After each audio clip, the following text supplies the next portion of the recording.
What's up, family? It's your boy DSanglay. We are back again with another banger video. So this is actually my second video that I'm filming today. I wanted to go ahead and do another sneaker video. I haven't done a sneaker video or advice in a while, man. So a lot of the videos have been my car content, and you know, there's nothing wrong with that. But today we're gonna give you guys the top 5 sneaker reselling mistakes that are costing you thousands and thousands of dollars. So if you've been reselling for a while now, or if you're just getting started, make sure you guys go save this video and watch to the end, because you guys do not want to lose any more money in the business. If you guys are new to the channel, I've sold thousands and thousands of sneakers alone, not including any of the items that I do sell as well, because I buy and sell everything. But today is specifically gonna be for sneaker reselling. I've been doing this for so long that I actually created my own book called Sneakers Money Bank that teaches anyone of any age to learn how to get money selling sneakers today. All right, so the number one mistake is overpaying on sneakers. So a lot of you new resellers actually base market off of StockX lowest ask, and we do not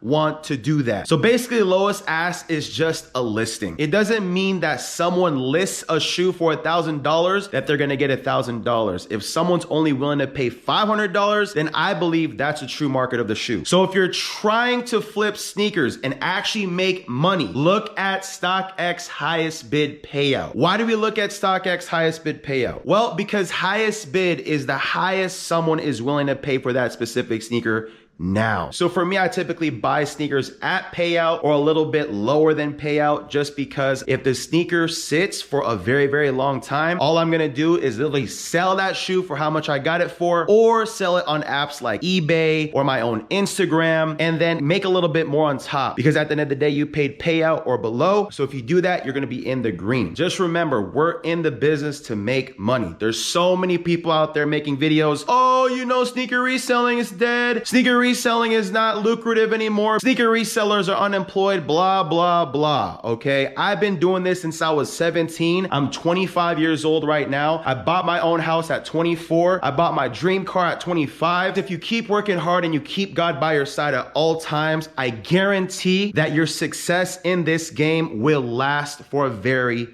long time. I'm also very fortunate enough to have the knowledge that I've built throughout the years since I was 17 to be able to go out and sell other items as well. Your boy is a true hustler. So again, guys, do not pay close to ask, because if you do, you're gonna be killing your margins. Over time, your business is not gonna be sustainable. Number 2, low quality product photos. Many of you guys out there do not care how your listings look like, and that is the absolute problem here. The reason why I put this as number 2 is because a lot of you guys don't wanna prep your shoes. You guys don't want to clean your shoes. And of course, we'll get into that later on. Make sure you take good quality photos in the light. Good lighting is key, regardless of what you're doing. Next, make sure your photos aren't blurry, man. If someone's gonna want to buy a shoe from you, you want to make sure that you show the exact product that you're selling. So realistically, you could have some heat. You could have a crazy steal.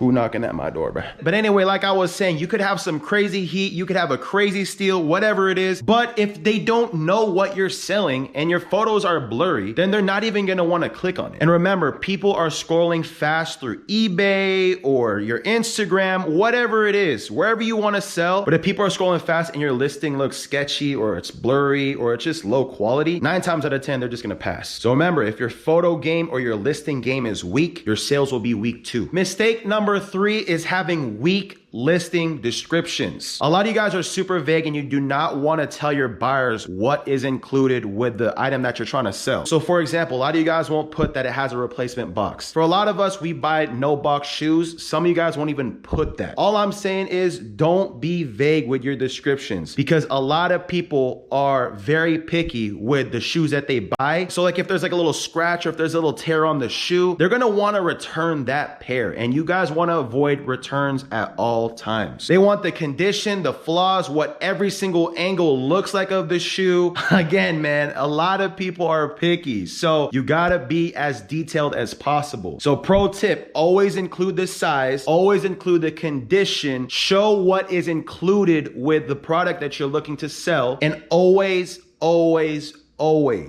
focus on keywords because those are very important, especially if you have a good item that people are looking for. Okay, if you're very vague and you're like, oh, Jordan 1 blue yellow. No, you have to put Jordan 1 2015 Laney, blah, blah, blah, blah, blah. I don't know why that random shoe just popped up in my mind, but all right, we'll go with that one. Mistake number 4, not tracking profits. A lot of you guys out there want to build businesses. A lot of you guys out there want to make extra money. Whatever your goal, whatever your purpose is, you must track your profits at all times. The way I personally do this is I have a spreadsheet. I've had this spreadsheet for like 5-6 years now, but before I used to literally write it down in a notebook. That is not scalable. Spreadsheets, Google Sheets, use that. There's many other programs and spreadsheets and stuff like that online, but for me, I just keep it simple. I use Google Sheets. You guys gotta know how much you paid for the shoes. You guys gotta know how much you guys are selling the shoes for. What are the fees looking like? What is the shipping looking like? What is everything looking like? At the end of all that, you guys got to see your net profit. If you guys don't know what your net profit is, then realistically, who knows if you're making money? You're not in the business to lose money. You're not in the business to just break even. We're in the business to make money. So track your profits at all times. I saved the best for last because a lot of you guys are doing this out there, man. And a lot of you guys are going to avoid this. And it is only chasing the hype. Stop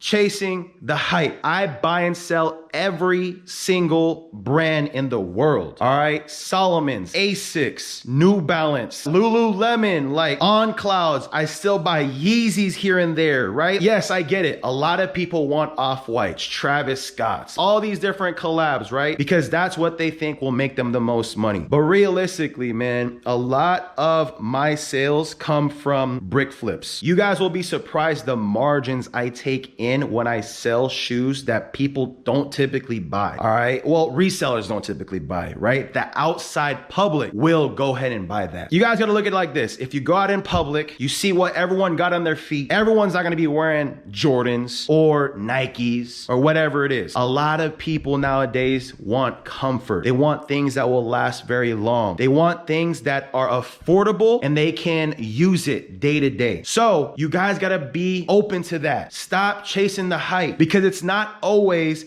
that the money is in the hype. So for me, what I've been doing for the past few years is literally collecting data. Okay, what sells? What doesn't sell? How many times can I sell this specific shoe for this specific brand, right? You write all those things down or you have it in your spreadsheet. Like I told you in number 4, right? You guys got to stay organized. You guys got to know what you guys have in inventory. So at the end of the day, you guys can have that data. So when you guys go out there again and source, you guys will know what to buy, what to look for your business, and what to avoid. But if you guys made any of these mistakes, it's okay. That's why your boy is here to help you out. We're gonna be doing a lot more of these videos coming soon. So make sure you guys stay tuned for more and make sure you guys don't forget to subscribe. Reselling sneakers is a game of strategy. You guys gotta be smart and you guys gotta be strategic and not chase the hype. So if you guys found some value from this video, make sure you guys go like, comment, subscribe down below. Again, I wanna be able to provide as much value as I possibly can to each and every one of you guys that need it. I love you guys so much. Thank you guys so much for love and support. And always remember, don't sleep. We got the heat.